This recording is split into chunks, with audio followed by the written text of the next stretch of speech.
Le monde de One Piece est en ébullition. Comme l'a dit Ryokugyu, le chaos s'installe de plus en plus en dehors de Wano. Désormais, les empereurs Kaido et Big Mom ne sont plus de la partie, ce qui va causer énormément de bouleversements sur plusieurs points. Et c'est en me rendant compte de cette situation inédite que je me suis mis à réfléchir au personnage à qui cela pourrait profiter au mieux. Et ce personnage, vous l'aurez compris, c'est Barbe Noire. Barbe Noire est la définition même de l'opportuniste. Il nous l'a très bien montré lors de la guerre de Marineford, où il a dérobé le fruit de Barbe Blanche qui était sur le point de mourir. Par la suite, il est parvenu à vaincre Marco en récupérant la majorité des territoires du défunt empereur. Barbe Noire n'en est pas à son premier coup. Et ce qui est certain, c'est qu'il en prépare encore beaucoup d'autres. Ainsi, je me suis posé la question suivante. Quel sera le prochain mouvement de Barbe Noire? La dernière fois que nous l'avons vu, c'était sur l'île de la Ruche, et ce dernier semblait bien renseigné sur les différents événements de ce monde, et plus précisément, il savait que Big Mom et Kaido étaient actuellement en train d'affronter Luffy. Et avec les récents chapitres et les changements majeurs qui se sont produits, Barbe Noire va vouloir tirer parti de cette nouvelle situation aussi vite que possible. C'est pourquoi je vous propose que l'on voit cela en détail dans cette vidéo. Mais avant d'aller plus loin, comme d'habitude la team, vous connaissez votre mission, lâchez votre plus beau pouce bleu pour la force, et pour ceux qui ne sont toujours pas montés dans le navire, n'hésitez pas à vous abonner. De quelle manière Barbe Noire pourrait profiter de la victoire de Luffy sur Onigashima? Autrefois, beaucoup théorisaient le fait que Barbe Noire pourrait voler le fruit du démon de Kaido afin de posséder 3 fruits du démon. Cependant, en y réfléchissant, cette action rentrerait plus dans la volonté de renforcer ses rangs. Or, désormais, Barbe Noire est un empereur très imposant. Il est sûrement parvenu à voler des dizaines de fruits du démon, car je vous rappelle que ce dernier chassait tous les utilisateurs avec un fruit intéressant. Ce que je veux dire, c'est que Barbe Noire, sur le plan de la puissance, a déjà atteint un très bon niveau. C'est pourquoi il lui faut un nouvel angle d'attaque. Barbe Noire ne pourra pas être le roi des pirates simplement par la force. Non, son nouvel angle d'attaque devrait être actuellement la conquête de nouveaux territoires, mais aussi l'avancée dans la quête du One Piece. Et oui, vous l'aurez compris, Kaido et Big Mom vont laisser derrière eux des dizaines de territoires sans surveillance. Sachant que Barbe Noire n'a pas hésité une seule seconde pour s'emparer de tous ceux de Barbe Blanche, il ne fait aucun doute qu'il fera de même pour les 2 anciens empereurs. Et autant vous le dire, avec tous ces nouveaux territoires, Barbe Noire va se faire plaisir. Il a besoin d'influence et besoin de contrôle, car cela le rapproche de son but ultime, celui de devenir le maître du monde. Et en voyant le trou que la disparition de Big Mom et Kaido a causé, nous nous rendrons compte très bientôt de la menace grandissante qu'est Barbe Noire. Maintenant, intéressons-nous plus précisément aux territoires qui vont être laissés par Kaido et Big Mom. Les plus attentifs d'entre vous auront compris que Barbe Noire va mettre les pieds sur des territoires qui sont encore techniquement protégés. Protégés par qui, me direz-vous? Eh bien des hommes de Kaido, mais principalement des membres de l'équipage de Big Mom.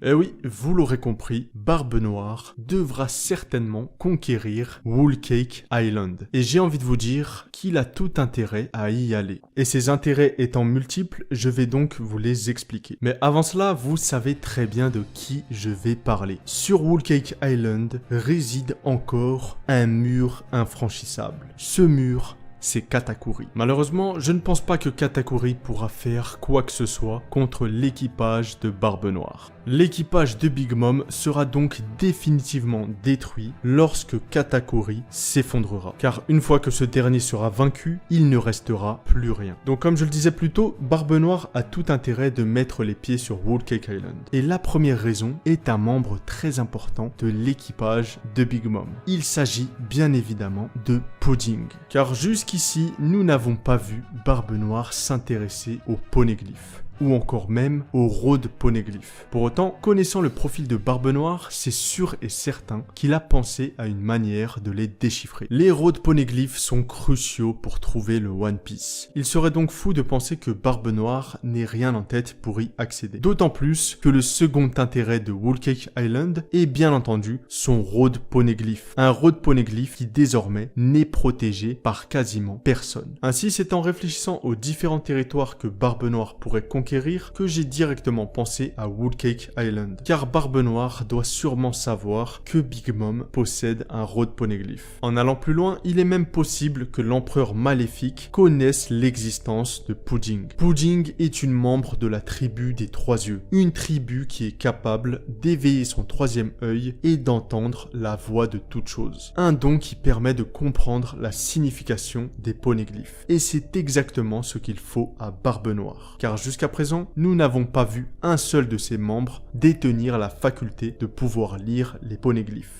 Ainsi, à la manière de Bonnie, Pudding pourrait être enlevé par l'équipage de Barbe Noire. Connaissant la cruauté de celui-ci, il serait capable de la torturer pour qu'elle éveille de force son troisième œil. L'équipage de Barbe Noire pourrait donc semer le chaos sur Whole Cake Island, laissant derrière eux un Katakuri meurtri. Pour revenir à la situation de ce dernier, je suis partagé entre deux hypothèses. La première, c'est que je le vois bien perdre contre l'équipage de Barbe Noire, mais il serait laissé pour mort, ce qui lui permettrait par la suite de contacter Luffy. En le contactant, il lui demanderait son aide pour s'allier et récupérer sa sœur. Luffy détestant Barbe Noire et appréciant Katakuri, ce dernier pourrait donc se lancer à la poursuite de Marshall D. Teach. Et sachant que la guerre finale nous fera revoir énormément de personnages de One Piece, je vois très bien Katakuri revenir. Pour la simple et bonne raison que c'est un personnage très apprécié des lecteurs, mais également de Monkey D. Luffy. Car rappelez-vous de la configuration de leur combat. Ce combat était tout simplement un combat entre deux adversaires de valeur. Plus que cela, ce combat nous a montré à quel point ces deux-là pourraient faire dans le futur un duo incroyable. Donc je ne sais pas vous, voir Katakuri se battre aux côtés de Luffy serait incroyable. Cependant, la deuxième hypothèse pourrait rajouter encore plus d'obscurité autour du personnage de Barbe Noire. Barbe Noire et ses hommes nous ont été montrés comme des personnages qui n'ont aucune limite. Plus que cela, ils sont extrêmement cruels.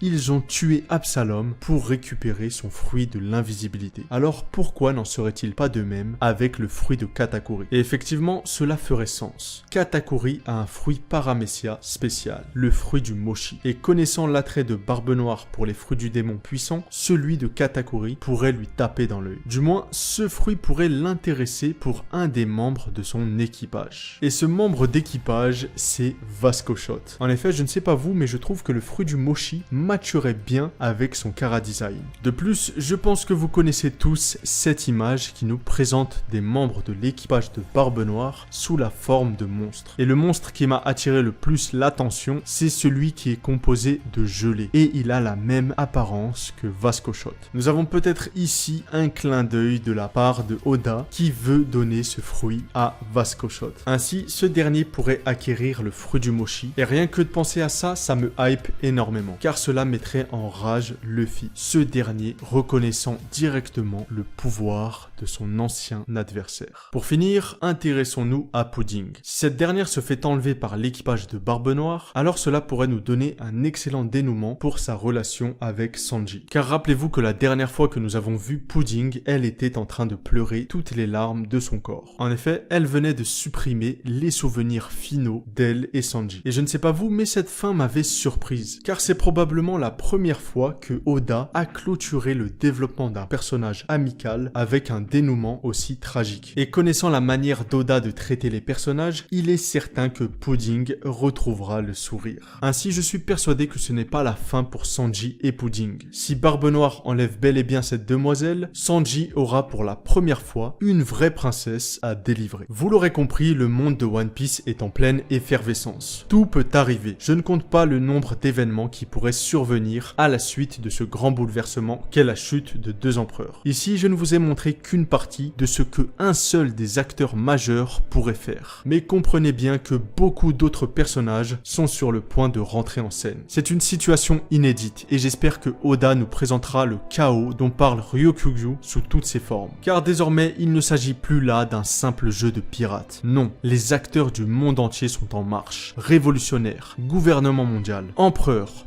grand corsaire, tous voudront récupérer une part du gâteau. Et ça, je pense que Barbe Noire l'a très bien compris.